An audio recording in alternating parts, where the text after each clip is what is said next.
Ayub pasal 25. Maka Bildad orang Su'ah menjawab, "Kekuasaan dan kedahsyatan ada pada Dia yang menyelenggarakan damai di tempatnya yang tinggi. Dapatkah dihitung pasukannya, dan siapakah yang tidak disinari terangnya? Bagaimana manusia benar di hadapan Allah, dan bagaimana orang yang dilahirkan perempuan itu bersih?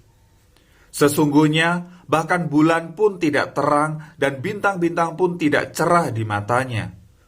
Lebih-lebih lagi manusia yang adalah berenga, anak manusia yang adalah ulat." Tetapi Ayub menjawab, "Alangkah baiknya bantuanmu kepada yang tidak kuat, dan pertolonganmu kepada lengan yang tidak berdaya. Alangkah baiknya nasihatmu kepada orang yang tidak mempunyai hikmat, dan pengertian yang kau ajarkan dengan limpahnya. Atas anjuran siapakah engkau mengucapkan perkataan-perkataan itu, dan gagasan siapakah yang kau nyatakan? Roh-roh di bawah menggeletar, demikian juga air dan penghuninya. Dunia orang mati terbuka di hadapan Allah, tempat kebinasaan pun tidak ada tutupnya. Allah membentangkan utara di atas kekosongan dan menggantungkan bumi pada kehampaan. Ia membungkus air di dalam awannya, namun awan itu tidak robek. Ia menutupi pemandangan tahtanya, melingkupinya dengan awannya. Ia telah menarik garis pada permukaan air sampai ujung perbatasan antara terang dan gelap. Tiang-tiang langit bergoyang-goyang, tercengang-cengang oleh hardiknya. Ia telah meneduhkan laut dengan kuasanya dan meremukkan Rahab dengan kebijaksanaannya. Oleh nafasnya, langit menjadi cerah, tangannya menembus ular yang tangkas. Sesungguhnya, semuanya itu hanya ujung-ujung jalannya. Betapa lembutnya bisikan yang kita dengar daripadanya, siapa dapat memahami guntur kuasanya?" Maka Ayub melanjutkan uraiannya, "Demi Allah yang hidup, yang tidak memberi keadilan kepadaku, dan demi yang Maha Kuasa yang memedihkan hatiku, selama nafasku masih ada padaku, dan roh Allah masih di dalam lubang hidungku, maka bibirku sungguh-sungguh tidak akan mengucapkan kecurangan, dan lidahku tidak akan melahirkan tipu daya. Aku sama sekali tidak membenarkan kamu, sampai binasa aku tetap mempertahankan bahwa aku tidak bersalah. Kebenaranku kupegang teguh dan tidak kulepaskan.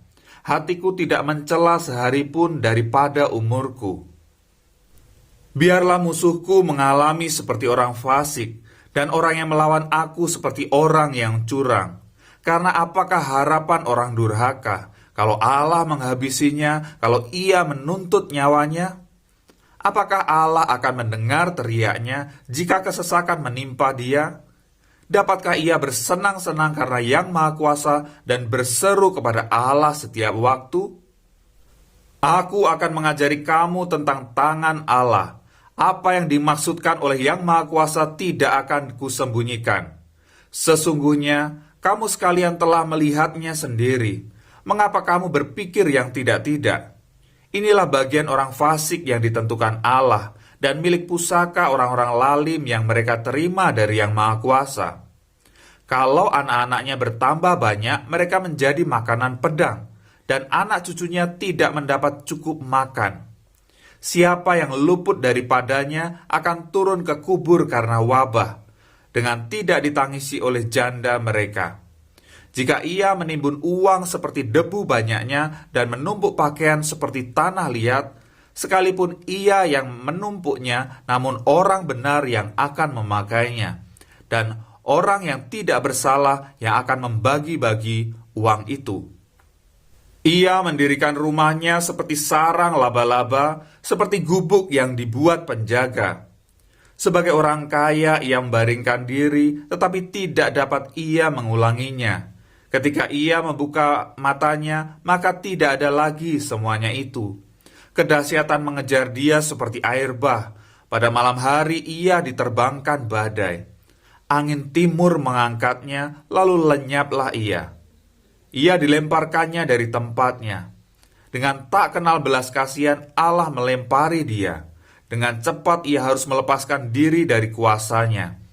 oleh karena dia orang bertepuk tangan, dan bersuit-suit karena dia dari tempat kediamannya. Memang ada tempat orang menambang perak dan tempat orang melimbang emas. Besi digali dari dalam tanah dan dari batu dilelehkan tembaga. Orang menyudahi kegelapan dan batu diselidikinya sampai sedalam-dalamnya di dalam kekelaman dan kelam pekat. Orang menggali tambang jauh dari tempat kediaman manusia. Mereka dilupakan oleh orang-orang yang berjalan di atas. Mereka melayang-layang jauh dari manusia. Tanah yang menghasilkan pangan di bawahnya dibongkar bangkir seperti oleh api. Batunya adalah tempat menemukan lazurit yang mengandung emas urai. Jalan ke sana tidak dikenal seekor burung buas pun, dan mata elang tidak melihatnya. Binatang yang ganas tidak menginjakkan kakinya di sana, dan singa tidak melangkah melaluinya. Manusia melekatkan tangannya pada batu yang keras, ia membongkar bangkir gunung-gunung sampai pada akar-akarnya. Di dalam gunung batu ia menggali terowongan, dan matanya melihat segala sesuatu yang berharga. Air sungai yang merembes di bendungnya, dan apa yang tersembunyi di bawahnya ke tempat terang. Tetapi di mana hikmat dapat diperoleh, di mana tempat akal budi? Jalan ke sana tidak diketahui manusia, dan tidak didapati di negeri orang hidup. Kata samudra raya, ia tidak terdapat di dalamku. Dan kata laut, ia tidak ada padaku.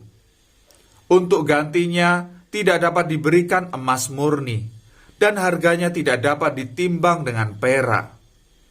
Ia tidak dapat dinilai dengan emas ofir, ataupun dengan permata krisopras yang mahal, atau dengan permata lazurit. Tidak dapat diimbangi oleh emas atau kaca, ataupun ditukar dengan permata dari emas tua. Baik gewang, baik hablur, tidak terhitung lagi. Memiliki hikmat adalah lebih baik daripada mutiara.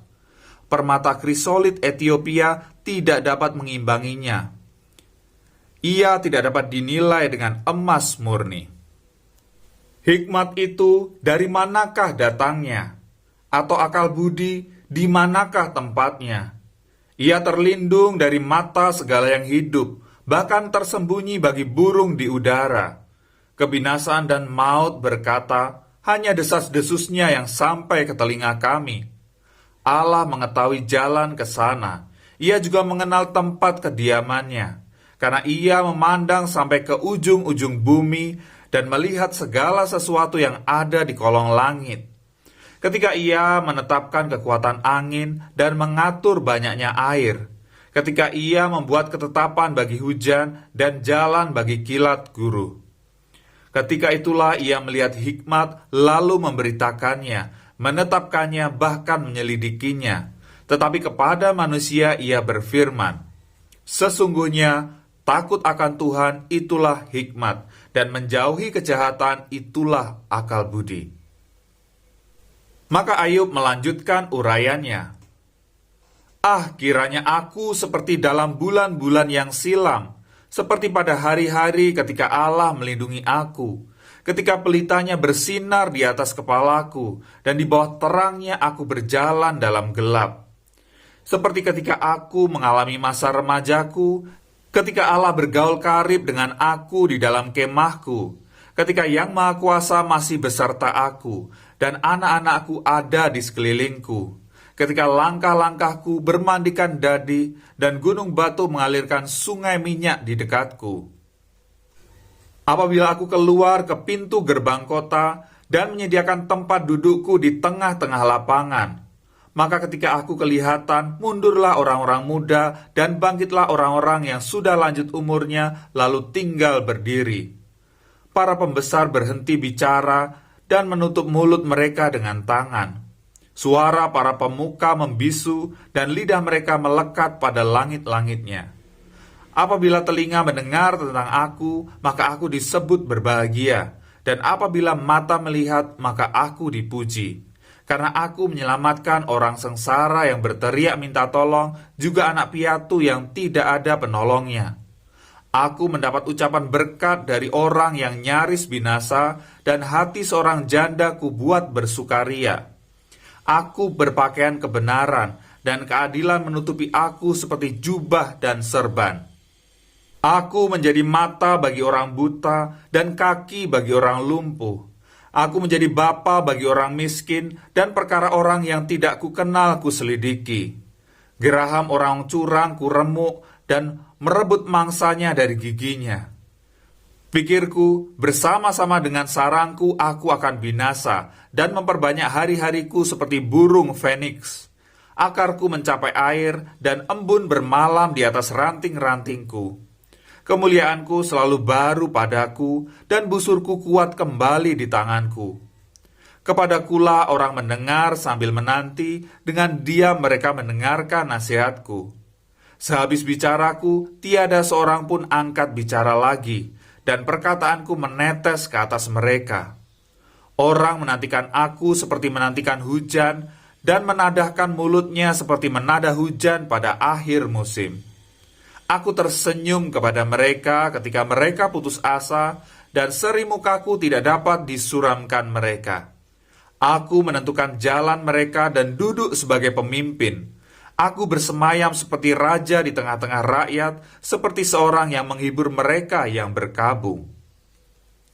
Demikian pembacaan kita pada hari ke-33 yang terambil dari Mazmur pasal 18 ayat 7 sampai dengan 15, Matius pasal 21 ayat 33 sampai dengan 46, Matius pasal 22 ayat 1 sampai dengan 14, Ayub pasal 25, 26, 27, 28 dan 29. Sampai jumpa besok, Tuhan Yesus memberkati.